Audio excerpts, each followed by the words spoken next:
Good morning, class. My name is Francis Yaneta and I am your teacher for today. So we will discuss about layers of the earth. So what is layers of the earth? Starting in center, earth is composed of four distinct layers. They are from deepest to shallowest, the inner core, the outer core, the mantle, and the crust.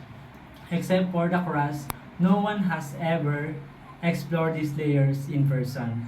In fact, the deepest humans have ever drilled it just over 12 kilometers or 7.6 miles, and even that took 20 years. We have four layers of the earth. So first is the crust. So the crust is two types of crust make up earth: outermost layers, continent and oceanic. Continental crust is composed of silica-rich rocks and is an average of 44 miles or 70 kilometers thick. And then the ocean crust is made of dark silica-poor rocks like basalt. In the layers of the earth, they have four layers. So first is crust. So crust, two types of crust makes up earth outmost layer, continental and oceanic. Continental crust is composed of silica-rich rock and is an average of 44 miles or 70 kilometers thick. Ocean crust is made of dark silica-poor rocks like basalt. It is thinner and more flexible than the continent, so only about 3 miles or 5 kilometers thick. Inner core. So this is the example of inner core.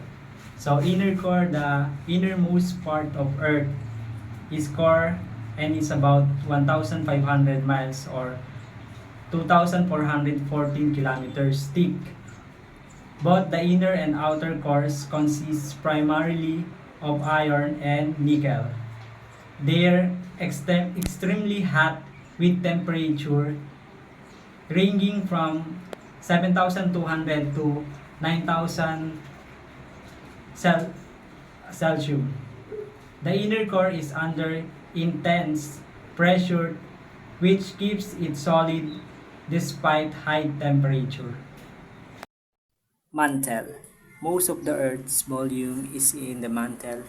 This layer is about 1,800 miles or 2,880 kilometers thick. It's composed of dark, dense rock similar to oceanic basalt. The deeper you go inside the Earth, the hotter it gets.